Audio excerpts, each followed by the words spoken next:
In a few moments, I'll sign a historic executive order to ban men from competing in women's sports. It's about time. My administration will not stand by and watch men beat and batter female athletes. From now on, women's sports will be only for women. In recent years, the radical left has waged an all-out campaign to erase the very concept of biological sex and replace it with a militant transgender ideology. We're honored to be joined today by many incredible advocates for women's sports, including the brave swimmer at the forefront of this battle. And Riley Gaines is a person that I've been watching.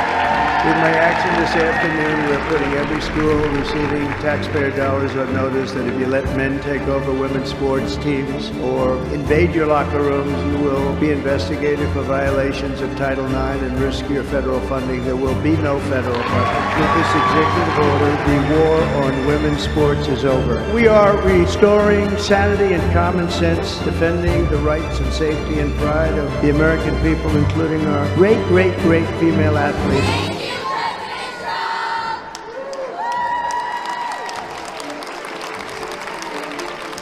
It's like a wave of sanity is washed across our nation. And believe it or not, that is exactly what a number of articles coming out in the legacy media of late are reluctantly admitting.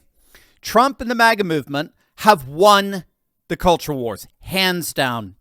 The writers of Politico spent part of the millions that we taxpayers were inadvertently giving them through USAID to write a relatively good article on what they call Trump's common sense culture war. They note that in light of the culture wars of old, led by the Christian right and its war against abortion and gay marriage, and the mixed results of those battles, Trump's triumph over the culture was something no one on the left ever imagined or predicted. And for this Politico article, the key to that triumph can be summarized in a single word: wokeness. Wokeness is, ironically, what ended up uniting the religious right with social libertarians and more widespread permissive moral attitudes, in that while they all may have different and distinct moral commitments, they were all united by their absolute disgust with all things woke. Whoever would have imagined that standing up for women's rights and the integrity of women's sport would be considered far right by the left. But that's exactly how insane the Democrats have gotten. And so this Politico article sees wokeness as the key to Trump's victory over the culture wars. But in many respects, this Politico article really is only scratching the surface, because it doesn't explain why the Democrats are so obviously imploding right before our very eyes. You may have seen a number of leftists like Jon Stewart of late just in complete panic mode over how ridiculous the Democrats have been looking of late, particularly Chuck Schumer. We will win. We will win. I mean, they've been caught completely flat-footed. Their political stunts are utterly cringeworthy. The legacy media looks confused, hysterical, and frankly, shell-shocked. Why? What's really going on here? Well, in a nutshell, I would argue that what we're seeing here is the rise of literally a new political order that's completely surpassing and leaving the liberal status quo behind, and they don't know what to do. They can't think outside of those status quo frames of reference. What we're seeing here, in many respects, with Trump, is a perfect storm of the conjoining of three major Republican movements in the modern political era. We're seeing right now as we speak the Reagan Revolution, Gingrich's contract with America, and Pat Buchanan's conservatism of the heart all coming together and redefining politics like nothing we've ever seen in our lifetimes. And the key term that scholars are using to describe this perfect storm, this convergence of those three massive Republican revolutions, is civilizational populism. And those two terms are key to understanding what's happening today. So populism is fundamentally a structural politics. It realigns the electorate around a vertical divide as opposed to the old horizontal divide. So when we think of politics, we generally think of a horizontal divide, a divide between left versus right, liberals versus conservatives, Republicans versus Democrats. But populists literally stand that divide on its head. And they realign themselves around a more vertical divide, the people versus the permanent political class, the ruled versus the rulers, the ordinary citizen versus the oligarch. And that's the populist side of civilizational populism. The civilizational side interprets this vertical divide as a battle between liberal globalist elites versus the people, the wider population. And here's the key. From a civilizationalist vantage point, the people are the faithful defenders of a nation's unique cultures, customs, and traditions, as over and against the liberal globalist elites who were selling out the sovereignty of a people by opening up its borders, surrendering economic independence to a global division of labor, and denigrating a nation's unique culture, customs, and traditions as racist, bigoted, and phobic, all for their own political and economic gain, as we've seen with the USAID. And so what we're seeing today is this perfect storm of Reagan, Gingrich, and Buchanan all coming together in a Trump-led civilizational populism. And it's completely changed national politics in such a way that has caught the Democrats completely off guard. And the reason for that, I think, is simple. As long as the political divide was horizontal, Democrats were always able to effectively obstruct any possible support their voters might have for popular Republican policies. And the Democrats were able to obstruct that by invoking what are called wedge issues, which deliberately sought to eclipse a popular issue coming from the right by reframing that issue as part of an overall evil plan by right-wing Republicans. So a Republican candidate could push a policy like school choice, right, for example, which was very, very popular among demographics like black voters, Latino voters. But as long as the political divide was horizontal, left versus right, Democrats could rebrand school choice as racially discriminatory or as patriarchal, as part of some overall diabolical plan to take away a woman's reproductive rights. Remember Biden? What did Biden say back in 2020? You don't vote for me, you ain't black. Remember that? And again, of course, Obama tried that again in 2024 with the Kamala campaign. The brothers aren't coming out. They're not coming out and supporting her. We need you to come on out. Brothers need to stick together. That's horizontal politics. That's the politics of left versus right. And the Democrats were masters at exploiting that divide. But here's the key. That approach only works as long as politics are divided horizontally between left and right. What do you do when politics gets realigned vertically? What do you do when people like RFK and Tulsi Gabbard, both who are on the left side of the divide, are now aligning themselves with MAGA in this vertical realignment of the people versus the political class? Well, suddenly those wedge issues don't work anymore, precisely because the political alignment that the wedge issues depends on is gone. And that, gang, is where the magic of what's really happening right now shows itself. Wait until you see this. But first, gang, I'll be the first to admit that bad habits can be a struggle for anyone, myself most especially included. And when I hear about a good solution to solving a bad habit I know many people deal with, I can't wait to share it with you. What if I told you there was an enjoyable and fun alternative to one of the most prevalent bad habits in our society?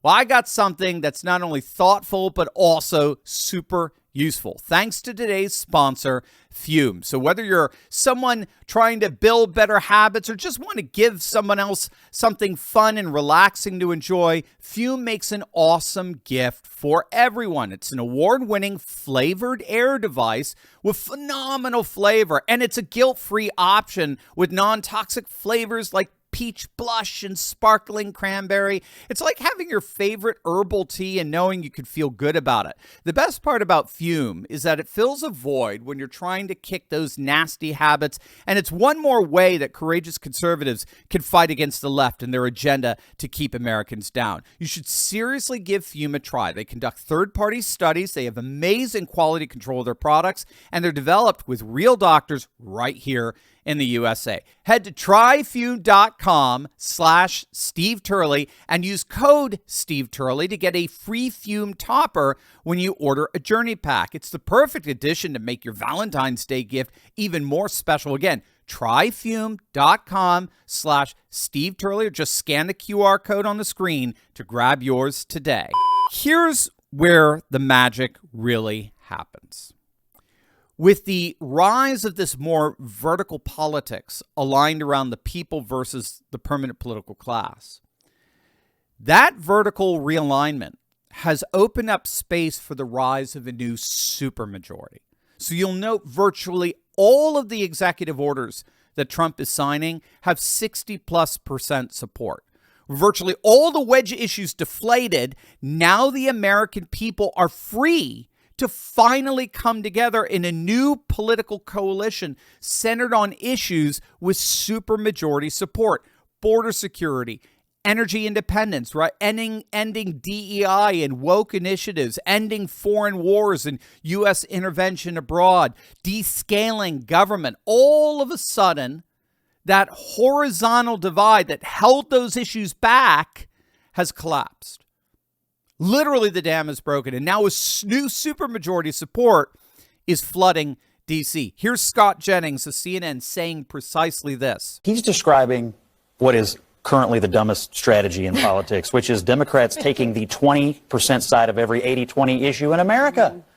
USAID, people want this pared down. They want it streamlined. They want to know where the money is going. Democrats have a meltdown. Today, Donald Trump signs executive order on keeping boys out of girls' sports. Democrats take the 20 side of that issue as well.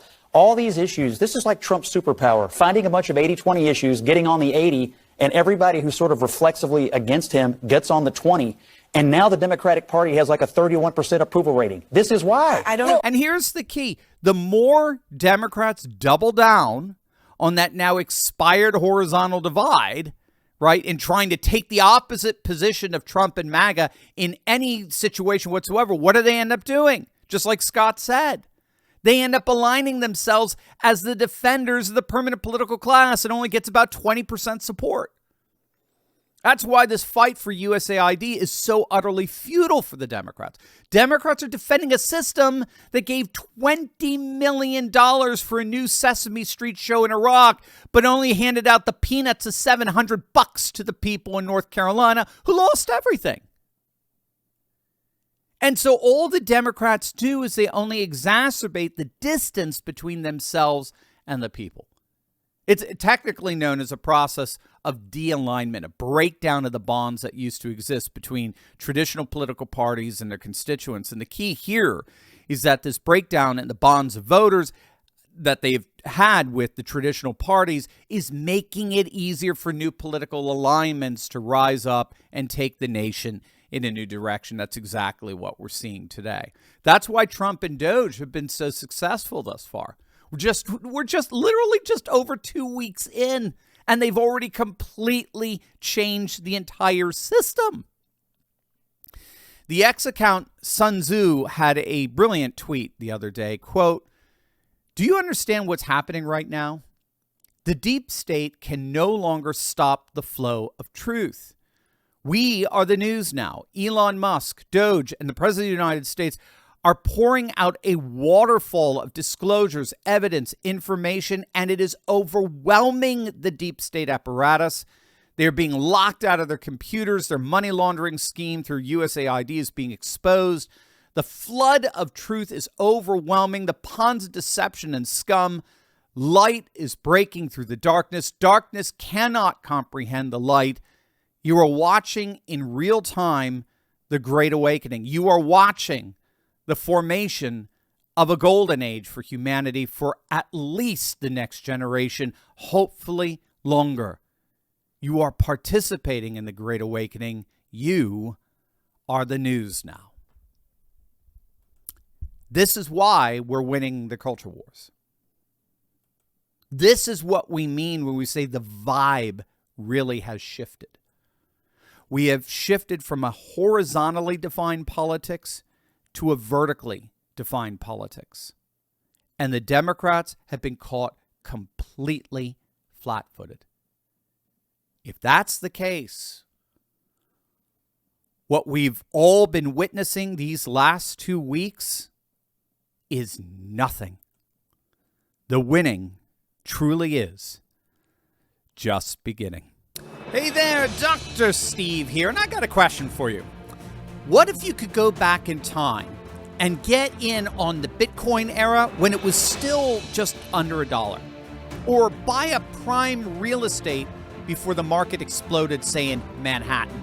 Or invest in a company like Tesla before the whole world caught on? Well, that's exactly where we are right now. The parallel economy is exploding like never before. New financial opportunities are opening up, and those who see the shift and take action early are the ones who will prosper the most. That's why I'm hosting a live 90-minute event on February 27th called the America's Golden Age Summit. Now, I'll be joined by some amazing expert guests who are going to show you how to position yourself for massive success in this new era. But even better, what exactly to do in this new era. It's a truly one-of-a-kind, game-changing event. Listen, early bird tickets are now just $7, but not for long. Click the link, grab your spot, and be a part of America's Golden Age Summit. Do not miss this chance to get ahead. I can't wait to see you there.